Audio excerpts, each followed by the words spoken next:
to Level Up with Winnie Sun.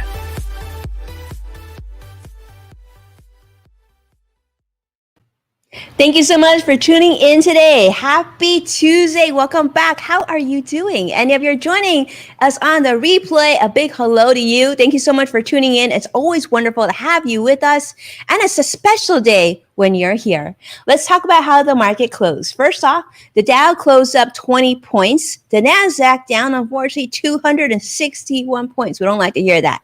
S&P also down 27. But let's start with something positive, okay? Because my friends at Modern Mom today released their hashtag Modern Mom 100 list just in time for Mother's Day, which is this weekend, celebrating 100 moms in 20 different categories. A huge thank you for including me in the category of finance alongside friends who are like family, Sharon Epperson and Darla Mercado of CNBC, my dear friend Michelle Black as well, and Andrea Warwick. Being a mom, is easily my favorite job in the world. So thank you so much for the recognition. Really made my week. We're right going into Mother's Day. How special is that? And today on CNBC also, Jamie Dimon shared that he was done with Zoom and actually ready to move his team back to the office, regardless of the commute. I don't know about that. I really don't know about that because I recently conducted a similar honest and open conversation with my own team. And by and large, I think the prospect of fighting traffic, working the regular 40-hour week in an office building, well, that's kind of a tough sale right now. In fact, according to numerous reports, data points, articles, and of course, our amazing guest, who I'm going to introduce you in a second, the future of work is going to look very different from what it looked pre-pandemic. In fact, employees who previously battled long commutes, long hours at their desk, maybe at a cubicle, expressed that workplace burnout is a total thing, even among workers fortunate enough to have kept their jobs through the pandemic. So many who could afford to were inspired to maybe quit or change jobs in search of that new post-pandemic adventure, like starting a dream job or even a new business. In fact, the New York Times has called this the "you only live once" YOLO economy.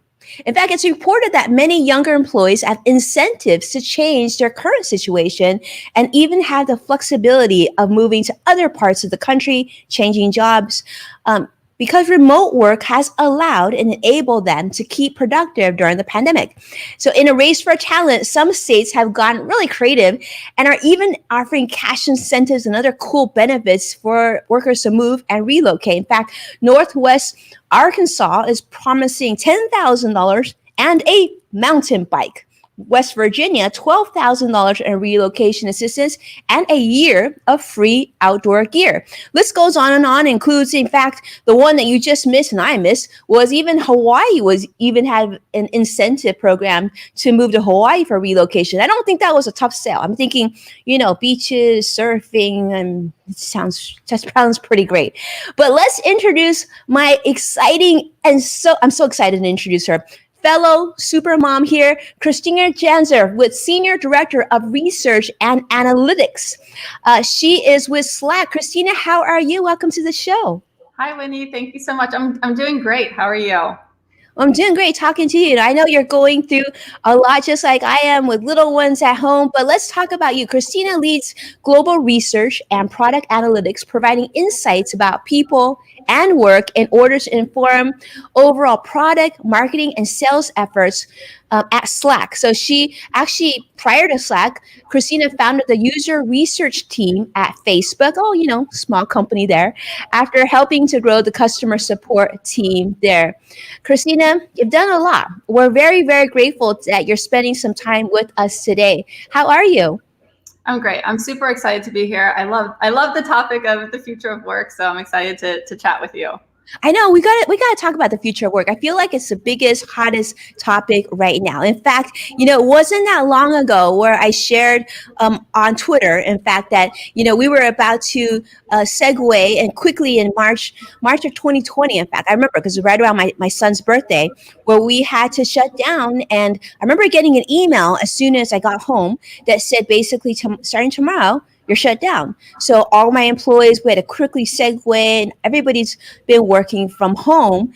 And one of the things that made at least on the side of our show, so easy to navigate our show and guests and production and whatnot, was Slack. And actually, I don't know if you saw this tweet. This is actually a tweet that I shared on social media, and it was super fun.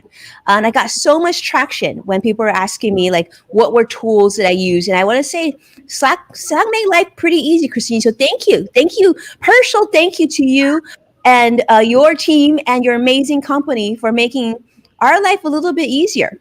Do you hear that a lot? I'm thinking you hear this a lot. Well, thank you, and you're welcome. We do hear that. I think Slack has been a really important tool throughout the pandemic, especially, and we saw a huge uptick in signups because people were looking for a way to stay connected during this pandemic. When people like you, Winnie, were just one day they got an email or a Slack message saying, "Don't come back to the office," and you kind of have to figure it out. And so I think a lot of people have turned to Slack to stay aligned, to stay productive, and to stay connected as well throughout the pandemic. And it's been a great tool. It's been a great tool. And I'll be completely honest with you. I mean, I've used it a little bit pre-pandemic, but not to the degree that we've used it during the pandemic. And frankly, in terms of producing the show and bringing in guests and all the production aspects of producing a show, I can't imagine being without it. Again, it's become so easy, so accessible. So let's have some fun. I see so many of my friends joining us on all the different social channels. Want to say a quick hello and thank you to CrossX Fighter joining us from YouTube. And you're right, May the 4th be with you. I guess we're celebrating May the 4th. Yes, for all you Star Wars fans out there, this is a very special day, and that maybe another reason why we have Christina from Slack joining us.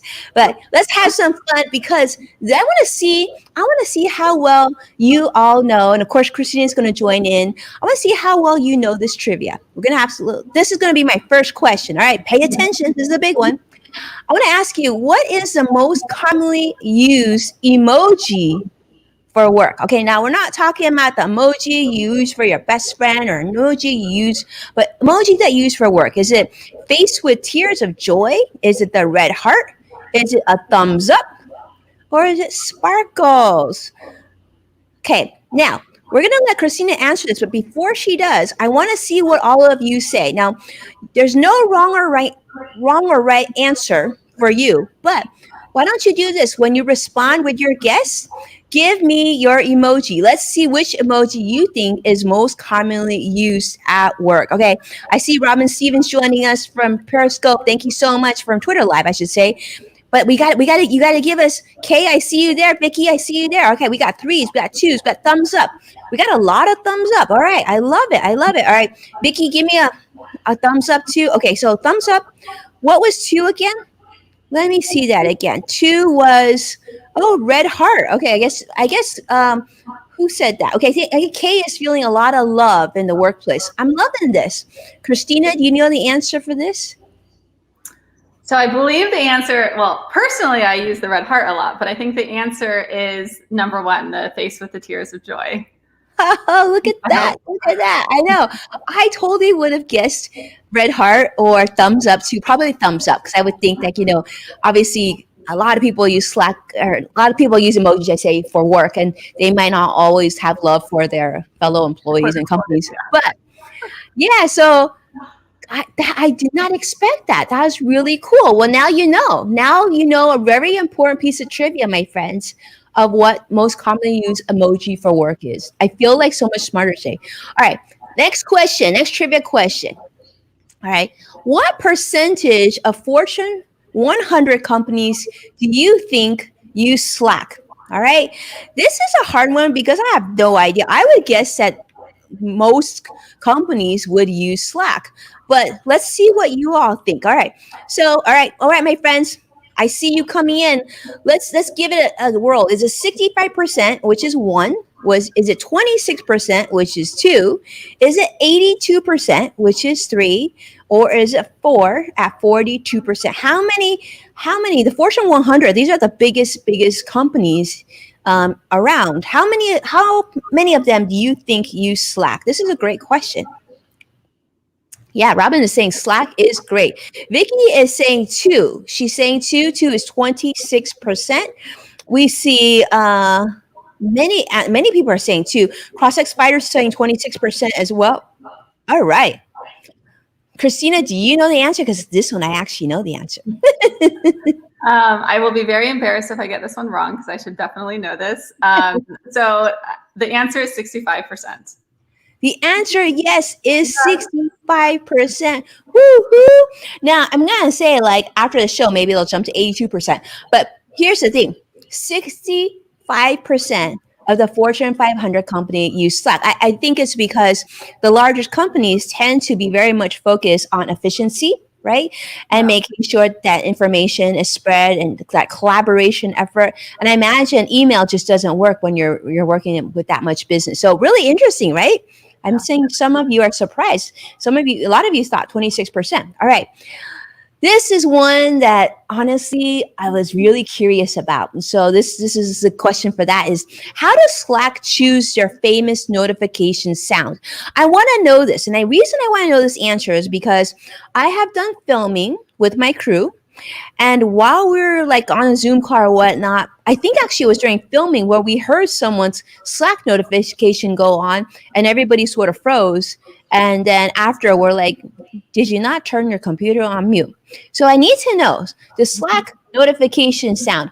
Was it number one, the original team who built Slack was actually building a video game before they pivoted? Okay. The sound is an auto-tuned bird noise. Auto-tuned bird. Can you auto-tune birds? Okay.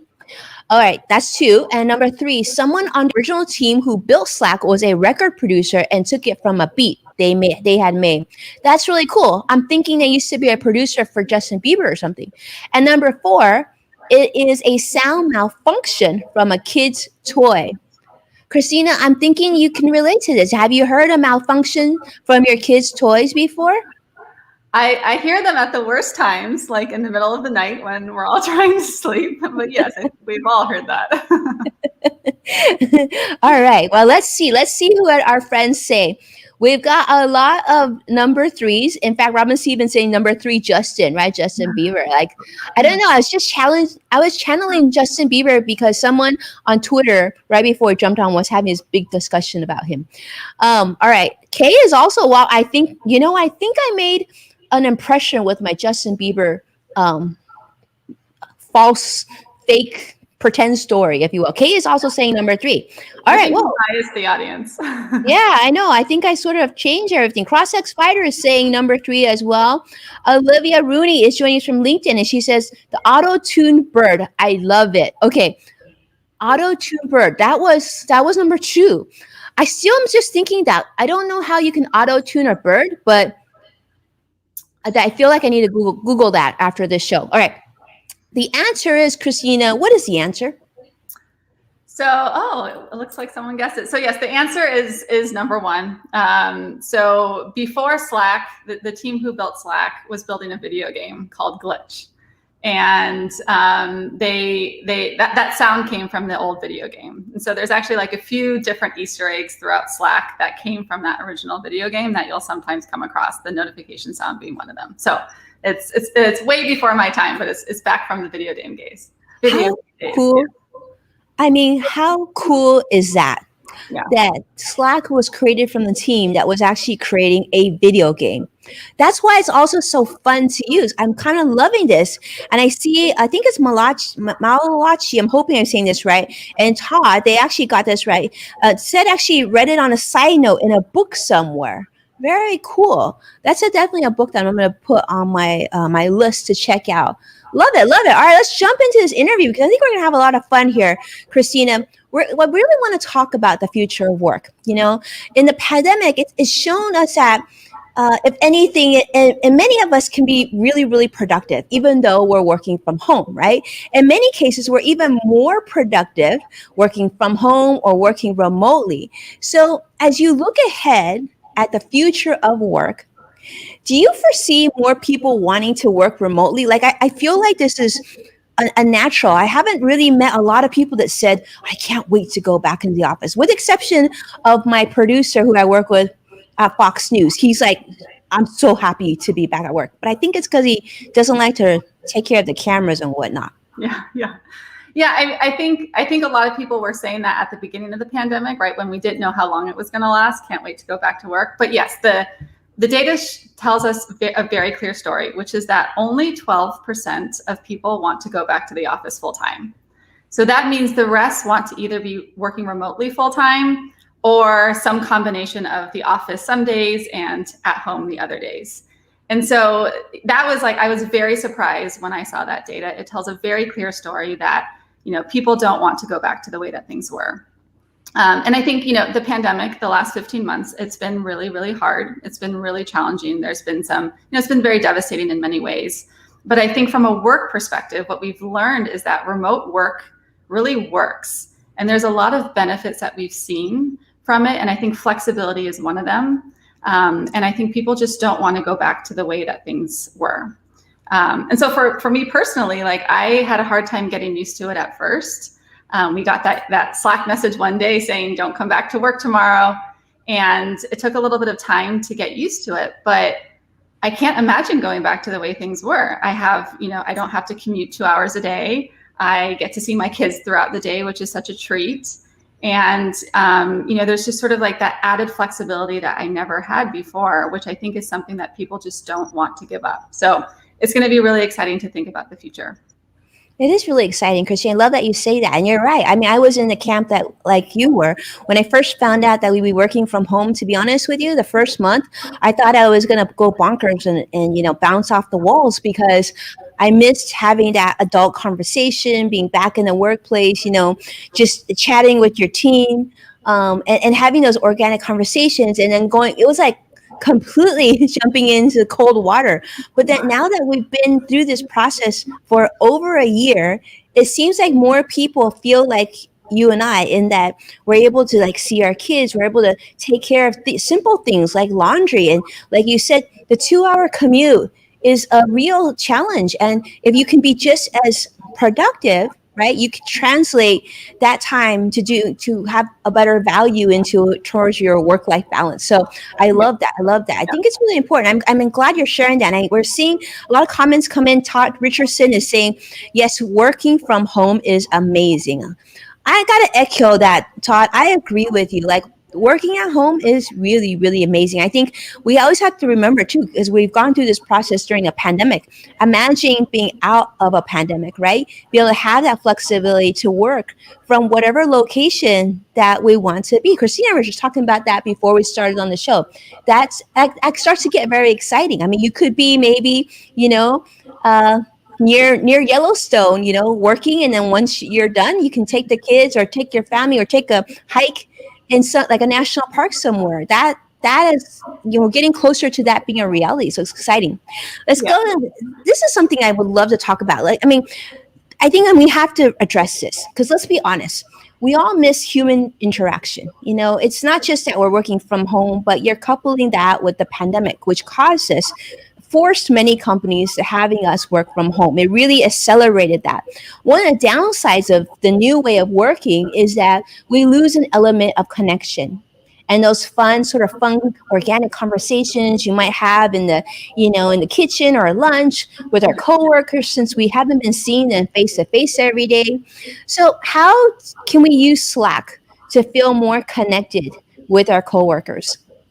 Yeah, you bring up a great point. And I think when we look at the data, most everything is positive in terms of working remotely being better than working from the office, with the exception of sense of belonging. So that was what people really felt when they shifted to remote work, right? Which is that they weren't as connected to their coworkers. They didn't feel that sense of belonging. And it makes sense, right? Like you're used to, like you said, Winnie, like you're used to running into people in the hallways or chatting after a meeting, or seeing people at the micro kitchen and just sort of catching up about a project or even just about like normal life. And all of that was like very suddenly stripped away. But I think the really promising thing is, like the survey that I mentioned, we sent that at the beginning of the pandemic, and it showed us that sense of belonging took a big hit. But we sent that same survey a few months later, and actually sense of belonging has recovered and is actually now more positive. And so what that tells us is that people have started to figure it out. They've started to figure out how to build sense of belonging virtually, to rely on tools like Slack, and it works. And it doesn't come for free, right? It requires effort. It requires you to actually put some thought into how to build sense of belonging and what that actually means, but you can definitely do it. And so I think with Slack, there's lots of different ways. There's the opportunity to build more social channels, right? Or to create social channels that allow people to connect about things that are top of mind or important to them. And so I love this story. One of our customers, Wayfair, created a couple channels. I'm sure they created more than these two, but these are the two examples that I have. Is one called like Wellness at Wayfair.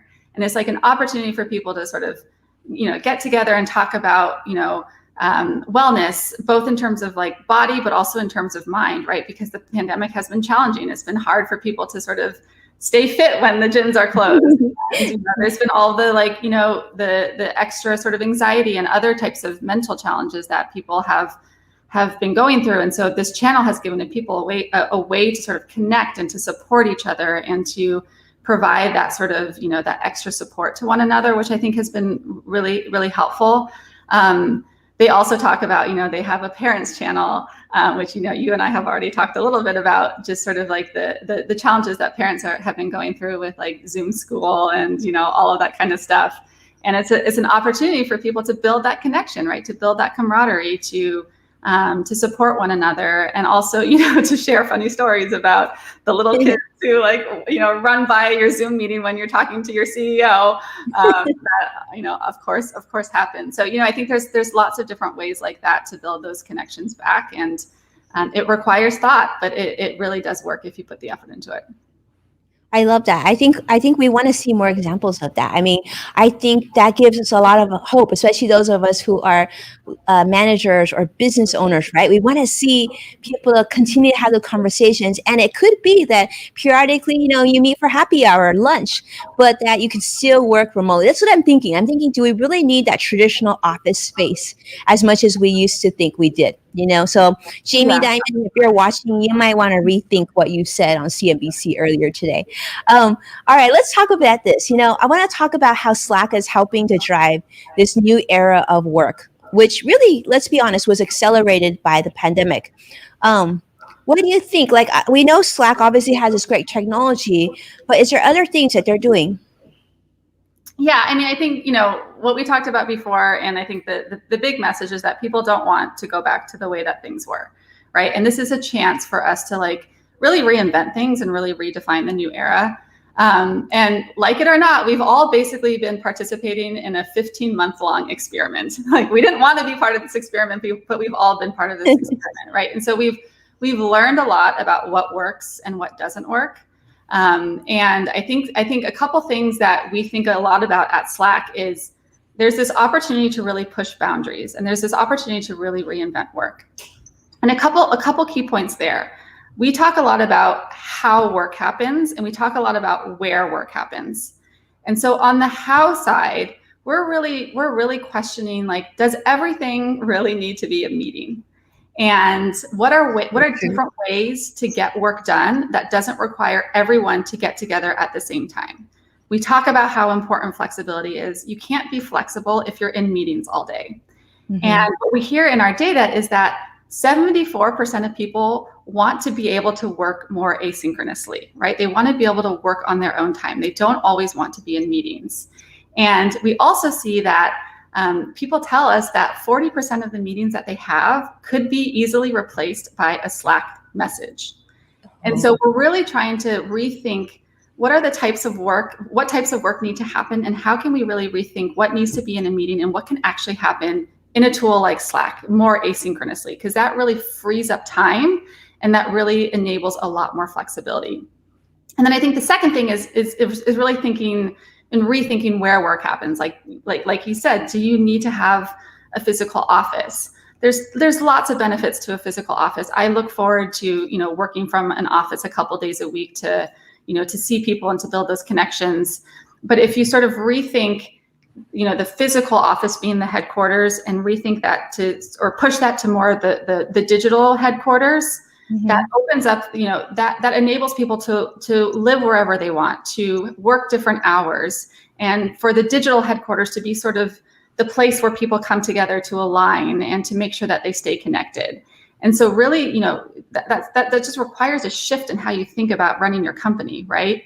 But that's something that we should all be thinking about, because people want flexibility, and creating a more a workforce that, that attracts people from all over is only really great. So those are a couple things that we're really pushing the boundaries on. I love that. I love that. I think I love how you said the digital headquarters. I think once we shift and we embrace that, it sort of makes sense. You don't feel like you're sort of nomads and you don't have a central hub. You do. It's just a digital hub. And if we think about the other elements of our life, so many things are becoming that way, right? Everything is sort of moving more and more digital.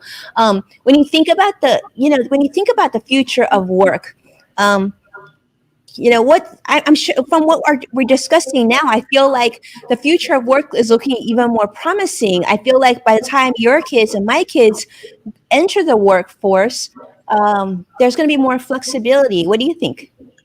Yeah, I mean, I get really excited talking about this topic because it makes me excited to think about what the future is going to be, and the idea that the future of work is going to be so much better than anything that we've ever been through, right? And I think we have a huge opportunity. I think we also have a really big responsibility to take the best of what things were like pre-pandemic to the best of what we learned throughout the pandemic and create this really amazing future.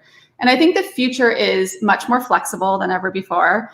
I think the future is much more inclusive, and I think the future is much more connected. And when you take all three of those things together, like, isn't that super exciting to think about? Thinking about the fact that you can have the flexibility to have a really fruitful personal life and work life.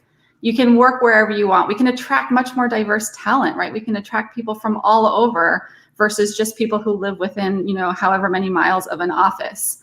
And so that makes me really excited to think about, something that people are going to really look forward to coming back to once, the whole pandemic is over, because it's going to be different and it's going to feel so much better.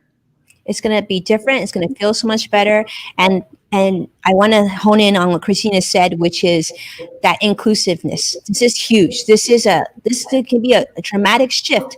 Like you said, I actually spoke with people that said, in New York City, how can interns even afford to live in New York City, to be a lowly paid or non-paid intern, right? Then you're not really getting that inclusiveness, because there's certain cultures, minority groups that just couldn't afford to even take that internship, even if it was a dream internship. But having things be virtual makes it much more of an even playing field. So I love the comments that you make, Christina. That actually gives me like chills thinking about this. Let's talk about Slack Connect. This is something new to me, to be honest with you. When I first heard Slack Connect, I was thinking this was like a social media platform. What is it, and how does it help businesses of all sizes stay more productive? Because we all want to increase productivity, right? I just want to understand what this does and how this compares to traditional email. So Slack Connect is basically the Slack that you know and love, but for all of your external contacts, right? So whereas Slack used to be just for sort of internal people, Slack Connect enables you to, partner with your vendors, your partners, your customers, and to really stay aligned and to stay more productive than, being in sort of siloed email threads. And so this is something that we launched in June 2020, and it's a way to collaborate outside of your company walls. We've seen, a lot of excitement and a lot of traction in terms of people coming to Slack Connect. We have already, 74,000 customers. We have, I think it's almost 700,000 endpoints. Like, these are the connections between, people and external people. We're hearing amazing stories about sales deal cycles closing 4 times as fast as before, because it's such a great way for people to stay aligned. You don't have to wait for a meeting for the work to happen. You can just get on Slack and resolve things right there. We're seeing that people are reporting that they're seeing a 50% reduction in meetings because they can just go to Slack. Wow. And just resolve whatever they're working on with their partners or their customers or their clients, whoever it is that you're working with. And so, we've seen really great adoption, really great traction, and just really great stories so far about how it's helping them stay aligned and productive.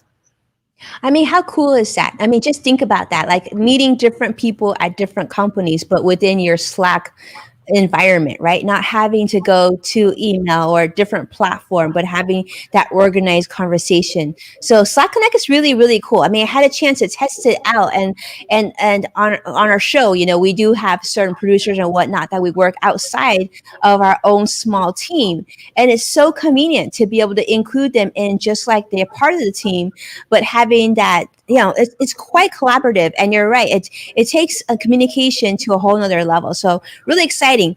All right, Christina, I don't know about you, but you're a guest on my show. I'm so loving this conversation, but I think my friends want to see a little bit of a speed round. So you're on the hot seat. We're going to put you on speed round. We're going to give you 1 minute and 2 questions. Let's go.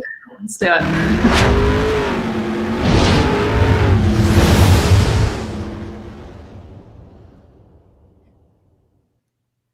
All right, my friend. Well, we're going to have some fun because I know you work at Slack. So given that Slack enables you to work anywhere you want, I feel like this is a good question because, we can work remotely. If you were given the opportunity to work in your time zone, so you don't have to worry about time zones, but from any place in the world, where would you work? And of course, who would you take with you? So, okay, I'm going to cheat a little bit, but you said this at the beginning of our time together, and I just can't get it out of my head. Hawaii, slightly different time zone, but we're just going to go with it. I'm dreaming about any vacation because I haven't left my house in 15 months. But I'd go to Hawaii. I'd get up early. I'd get all my work done so that I could enjoy the beach at the end of the day and enjoy sort of time. I'd bring my 3 kids. I'd bring my husband, of course, and then I would probably bring, some sort of childcare so that I could actually get my work done. But yeah, I think that would be my immediate thought. Okay, so I love this, and because we're friends, I'm going to share this with you, Christina. I've got you there. I would suggest that you check out in Maui. Check out the Hyatt Regency in Maui because it kind of checks all your boxes. Number one, I took my laptop with me, so I was able to work. So the Wi-Fi was like awesome, not only inside, but right near the beach. The Wi-Fi was strong. And get this, your kids are going to get it. They have tropical penguins, Christina, on the resort. So my kids were able to feed penguins on top of the beach. It was like next level. So fun. That sounds you're going to have to go there and take pictures because I'm telling you, yeah, you're going to be very happy that. All right. So let's go. Next question. All right. Christina, you've been also asked to give a commencement speech to the graduating class at a local university. What message would you want to share and why? So I think what I would probably share, and maybe what I wish I had heard when I was about to graduate, is if you don't have an idea about what your perfect job is or what your perfect career path is, it's okay. You have a lifetime of opportunity to discover that.